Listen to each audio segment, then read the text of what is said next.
The aftermath of the deadliest U.S. wildfire in 100 years is playing out right here at home on Maui. Never has your kokua been needed more. Please donate. You can do so by scanning the QR code on your screen. Hawaii and the world have already started to step up and help, but it's not enough. In the next half hour, you'll see why. Our team of Hawaii News Now journalists have been working around the clock to keep you informed. HNN has documented some of the many stories of survival. We're sharing those stories now in hopes that whoever is watching, please show aloha and give.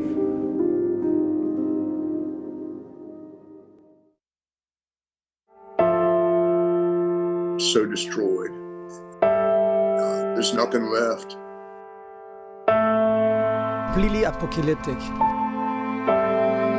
I don't know. It's kind of everybody says it's just take it day by day, you know. It's at this point it's like really minute by minute. And I feel like we're not getting the help we need. You know? Oh my God. And you just sit here, you feel so helpless. I try to warn as many people as I could. We need our leader to step up. Please, please. People are desperate. We talk a lot about the value of malama, to care for, to cherish, to nurture, right? And that's one thing to talk about it. It's another thing to live it out. I think whatever individuals that care about Hawaii can do, we're asking them to do everything in their power.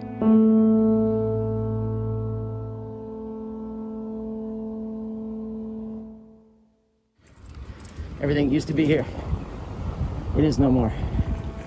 If you know island life, we're all kind of one big family. So it hurts. It hurts to see everyone suffering like this. I was doing a tennis lesson in the morning at the Hyatt. I couldn't leave because the roads were closed. I absconded my friend's bike, and I had to get back to my family because there's fires breaking out elsewhere. This is downtown Front Street.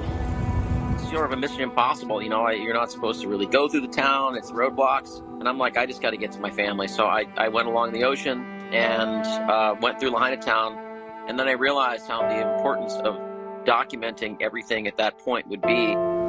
Here's all the restaurants. Everything used to be here. It is no more. Harbor, walkway, what used to be.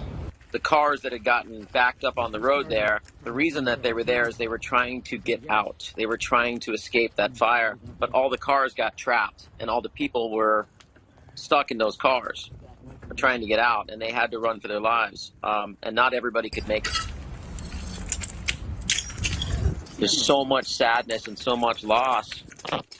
And it's profound for me because I've lived here for so long.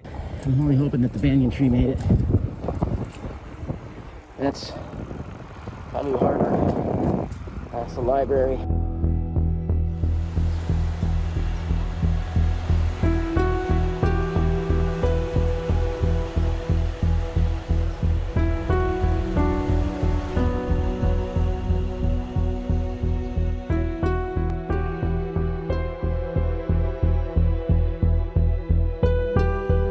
It's breaking news across the state tonight, but on Maui, it appears a fire crisis is unfolding as we speak. The county confirms several active fires on the island, including a big blaze in Lahaina. We have new video just in. Take a look at this.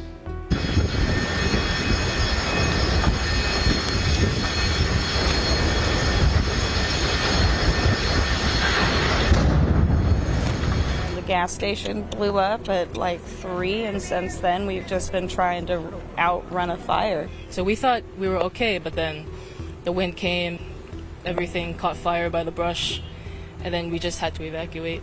There were people jumping into the ocean, swimming to boats to try to escape the fire. There were people on the ground crying, unsure where to go or not able to breathe because of the smoke, and we were minutes away from that potentially being us, and it's just unbelievable to know that so many people have been lost and we don't know where they are.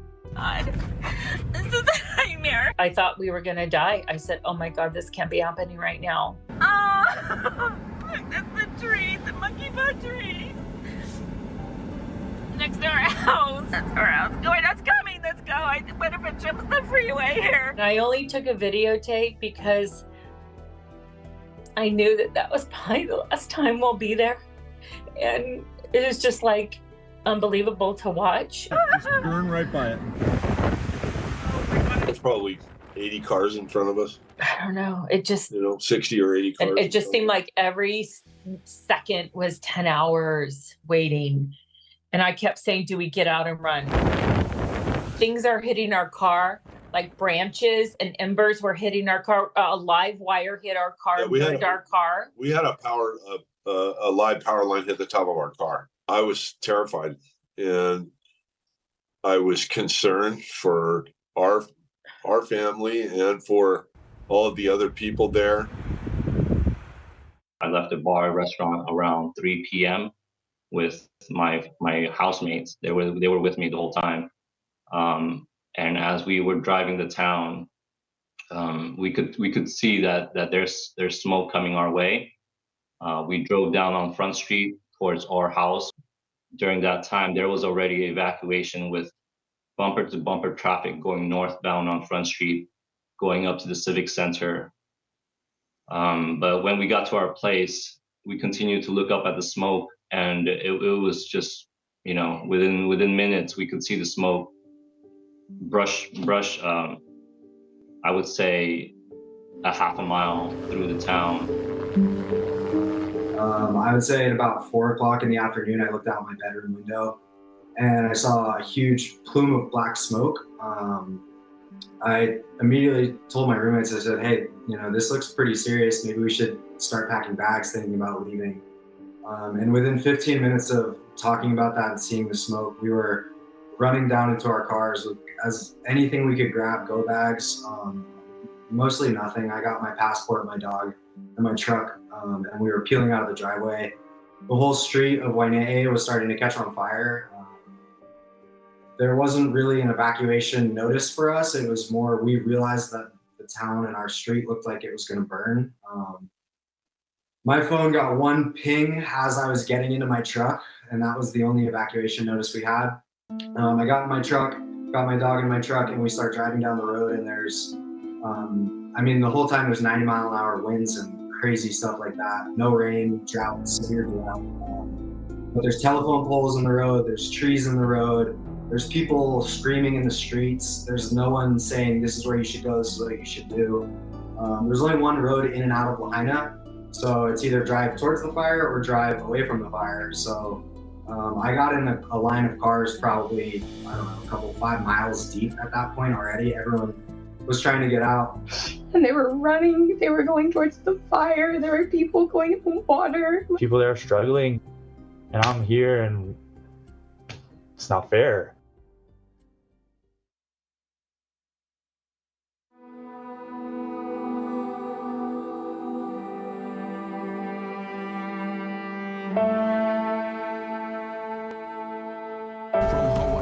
Now, this is breaking news. So much of Lahaina is really destroyed. The reports that we're hearing from witnesses, people that were there, it's absolutely devastating, and it is going to take a long time for things to get better.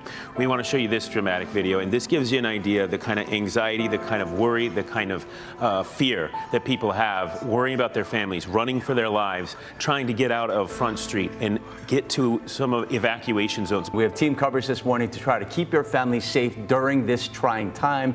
And our Chelsea Davis has been covering the fires on Maui for 24 hours now. I'm standing in front of what's left of King Kamehameha III's school here on Front Street. It was established in 1913, and as you can see behind me, it has been completely destroyed by the fire. Nothing left. Everything has burned, from the fence to the roof to the structures. And then when you look this way, this is Front Street. You can see it is completely unrecognizable.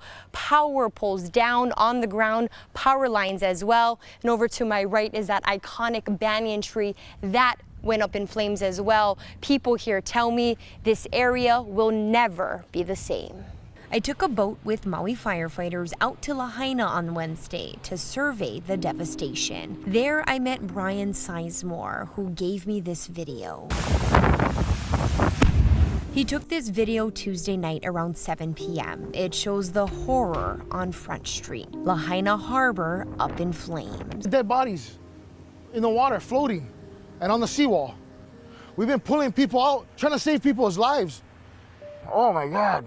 You can see the emotion on born and raised Lahaina resident Kekua Lansford's face and feel his pain. I saw the bodies as well. This is a nationwide issue at this point. Yeah, we need help, a lot of help. He took me to his home that has burnt to the ground and drove me around Lahaina town where it was difficult to see. Historic landmarks gone. Honestly, I couldn't even figure out what was going on. Half the time I never know where I was, but I just knew that it had choked smoke and I couldn't tell where I was sometimes, and sometimes I could. You know, it's a short road, Front Street. If you guys walk down the street, you see it's completely burnt. And if I saw somebody, I helped them. Kekua said he left during the fire to take his family to safety, but he came back. Because I felt like these guys wasn't going to get help. Because I seen so much people walking, and that's what we do in Lahaina. We don't leave people behind, you know? That's just how we roll. A little like smolder of smoke, and we're like, oh, like the house had survived, and now there's a little brush fire, and then within like 5 minutes, the whole thing was engulfed. It just went up in flames. Really? There's nobody there to put anything out. We headed down there, checked in with the Coast Guard, and ran the boat up to Lahaina, where the first thing we saw was there was actually a fire line that went up the mountain, and right at the edge of the fire line there was probably a tornado of flame and smoke that was probably 200 feet across, and as we proceeded through the fire line, the smoke got thicker and thicker and thicker to the point where us as a collective crew were like, I don't know that we can go much farther, and we're not there yet.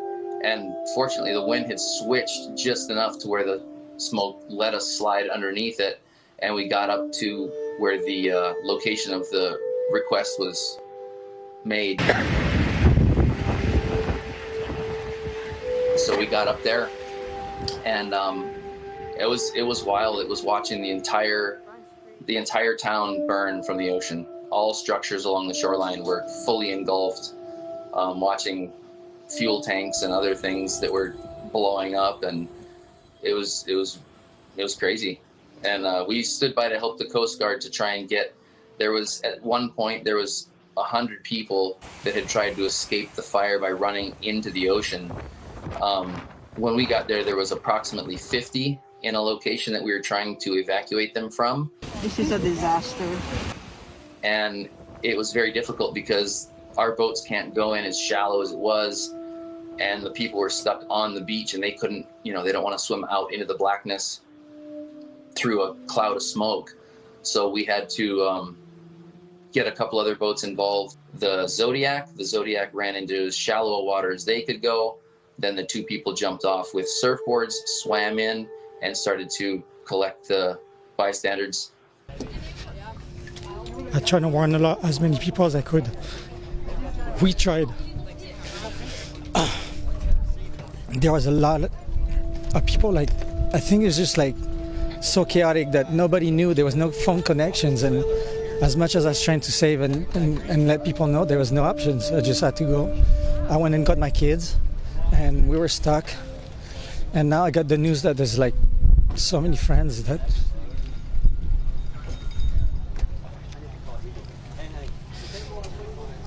I don't know if they made it. They all jumped in the ocean. They all jumped in the ocean, and a lot of them didn't make it, from what I heard. No, a lot of people. I'm sure if the winds were 80 miles an hour, the surf must have been. It wasn't just that. There was diesel fuel floating in the water as well, and the Coast Guard couldn't come in too far because of the reefs, and a lot of the people can't swim that far. And then a couple people died of smoke inhalation as well. They were just inundated. I know a lady that stood in the water for 8 hours. It was a very challenging situation for our small boat crews from Station Maui. The helicopters that were launched were actually not able to approach closely enough during the worst of the fire to see through the smoke.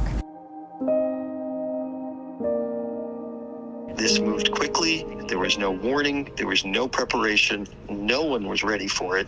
I always want more warnings. I always want more protection for people. But This is the first time in an era of changed climate that we've ever seen this.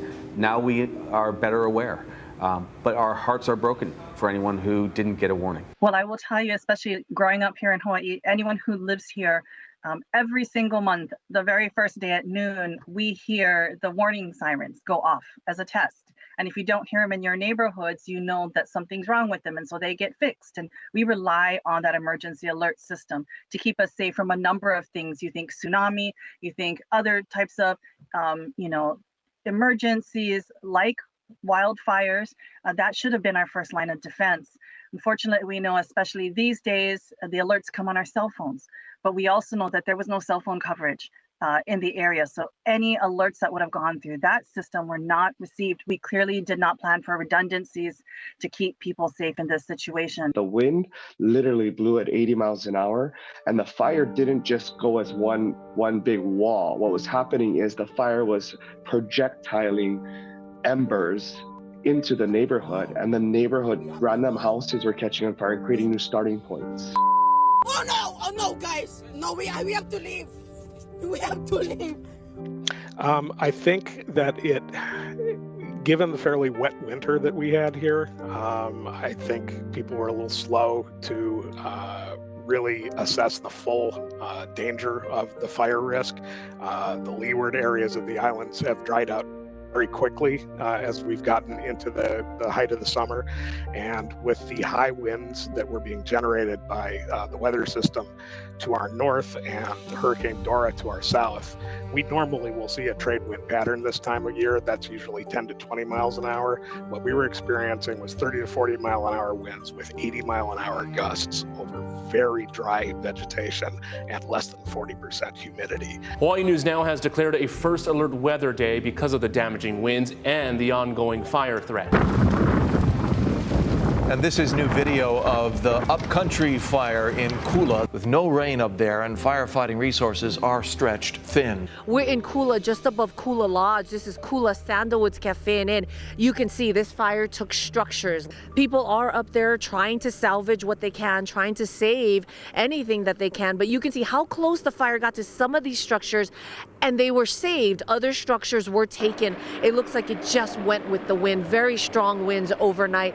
Not just fire crews in the air trying to do bucket drops, but you can see this water truck right here. It's also been shooting hot spots just over this rail. The embers were flying overhead. The building was starting to catch fire, and they insisted that we leave, not in our own car. They put us in the MPD car and took us to the Hannibal Tavares Community Center for shelter. The fire came from in the back and just burnt all the way down to my daughter's cottage.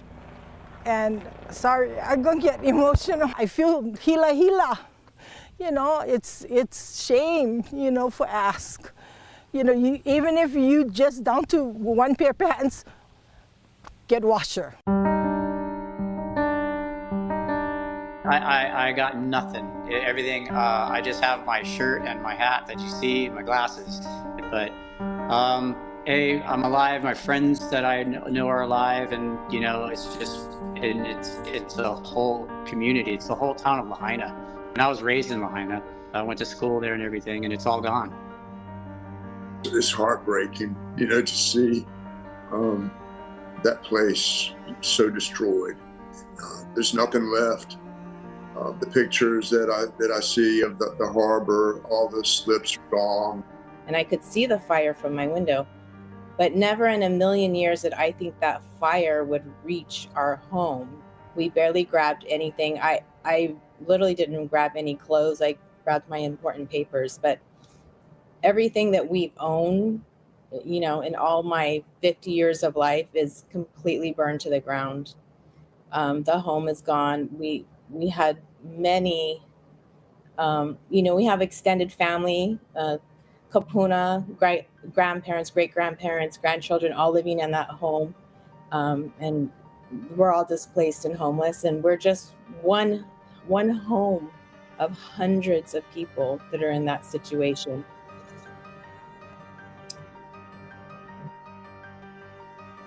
I don't know. It's kind of everybody says it's just take it day by day. You know, it's at this point it's like really minute by minute.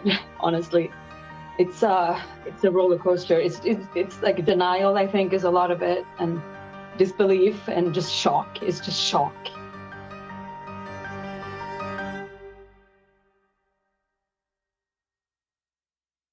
People are desperate. All right. Well, hang on for just a second, okay? It just kind of rocks you to your core. It really does. It's hard to take those kind of phone calls. We hear them crying, their tears, their desperate pleas. It's real. It's very real for me. From Oluwalu again, mahalo Lori, letting us know that you are there and there are families there waiting for some kind of supply or any kind of food and supplies, and we are working on that for you. I just wish we had more from them. We need our leader to step up and guide us on what to do. We have people out there waiting for any kind of contact. I come early in the morning, and it's hard when we don't have any access to any information. You know, I was in Hurricane Iniki, and I know what it's like to be without power, without food, without water, and not have any information come your way. I go home and my sister looks at me like, "Are you okay?" I'm like, "I shouldn't be here. There's more that I can do." Worst natural disaster Hawaii ever faced. It may be the worst fire that America ever faced. It's always a challenge in a fire situation, but our human remains canines are going through with their handlers, and also our USAR personnel on foot, so a combined effort. If the dogs hit on remains, we'll verify that with a second dog, and then our personnel will engage. I want them to know that we have the top leadership in America here, sent straight from President Biden's cabinet. We want them to know that all the resources that can be had will be had. It's crucial.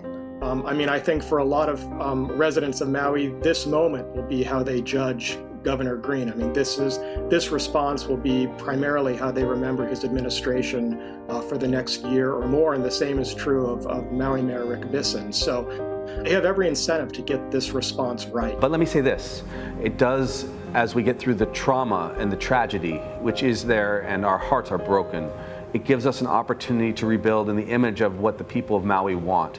We can rebuild much more intelligently, to have more housing in a dense space there so that we can actually house more people long term. But it's a long, long process. Thankfully, everyone, Democrat and Republican across the country, rich and poor, are weighing in and supporting us. We have just approved a major disaster declaration for Hawaii, which will get aid into the hands of the people desperately needing help now. They've lost, anyone who's lost a loved one whose home has been damaged or destroyed is going to get help immediately. FEMA is surging disaster assistance personnel on the island, and they're going to help survivors get access to federal assistance. Our prayers with the people of Hawaii, but not just our prayers. Every asset we have will be available to them, and they've seen their homes, their business destroyed, and some have lost loved ones. The nice thing about Lahaina is such a sense of family. Everybody watches out for each other, and when tragedies happen, everybody bands together. When you're going through this, at least we know there's somebody that's willing to help us somehow. When we saw the video from Lahaina, just got to do something. We loaded up as much as we could and came on out. They lost everything. Everybody lost everything. We don't know how to feel. I don't know how you guys supposed to feel. What do you guys need right now? Food, gas, water, anything, clothes. Yeah, people out here, no nothing. They no fam, they no clothes, they no nothing out here. They need stuff out here. Supplies, hygiene, who knows? Anything can help. We all know that in a week or two, all the cameras will be gone and the rest of the world is going to move on with their lives. And we're all still going to be here trying to figure out what is the best way to rebuild. My biggest concern right now is having the organization that's needed to get the money that people want to send directly to the people. My biggest concern is who's in charge and how does that money get directly to the people. We figured out that there was a fire and I was really scared. So we drove the long way around the island, and the hotel staff were like, "You're crazy, that's a sketchy road." We're like, "Oh, well, it's sketchy here, so." Your boarding passes and ID's ready. And I think that mass evacuation will involve getting those tourists to the airport and off of the island. As we've been reporting, they're going to the convention center where they'll be triaged to get to their flights and get out. This is so reminding me of what we went through for Hurricane Iniki, because I covered that almost 30 years ago. So it is a recoverable event. What will never be recovered, though, is the historic significance of Lahaina, whether they'll ever be able to rebuild the charm of that beautiful town. Thinking about it just chokes me up. But we wish them all the best. You just feel so helpless in those situations, and you really want to help. The rental cars many used to escape West Maui became a symbol of the exodus, being stored in a nearby field for who knows how long. And for many, it was not goodbye, but aloha, until we meet again. Maui needs us, not now. They don't need us there now. They don't need tourists, but we'll be back to support the industry of tourism. We need to help the people who are volunteering. We need to help the people who are first responders. We need to make sure the people who's been affected by this, we need to get their immediate needs met. In the future, we rebuild. Lahaina strong. It's not just an expression. So we start rebuilding. We talk a lot about aloha, right, as that value. We talk a lot about the value of malama, to care for, to cherish, to nurture, right? And that's one thing to talk about it. It's another thing to live it out. We're not in denial of what is happening. We see it, I know it, I live it, but staying in that mindset will not get us out. So I need to focus on the future. My vision, I already see Lahaina rebuilt even more than what it was. So I figured if I could beat cancer 3 times, nothing could take me down. And then losing my life's work and almost losing my 3 sons on Front Street, it's a lot to take. It's a lot to take. I stop right here. This is where the banyan tree is. I did drive by there and the leaves are burnt, but the tree looks actually pretty good. I think the tree's gonna make it. I don't know, the bright part in the whole story, I guess. Our monumental banyan will still be there. Nothing else. It's all black. But once that leaf starts to come back, we know that there's life and hope. And I can't wait to see that leaf coming out, sprouting from that banyan tree one day. Would be incredible help to get the attention from the world. Our community has been devastated. Lahaina was our kingdom's capital. We have lost so much. It's in ashes. Houses have been lost. Businesses, the death count is continuing to rise. And I think whatever individuals that care about Hawaii can do, we're asking them to do everything in their power. We're strong. We're strong people. We're going to be okay. We're going to do what we can to rebuild it, and it'll be back. It'll be bigger and it'll be stronger than ever before. We're going to be all right. We're all going to be all right.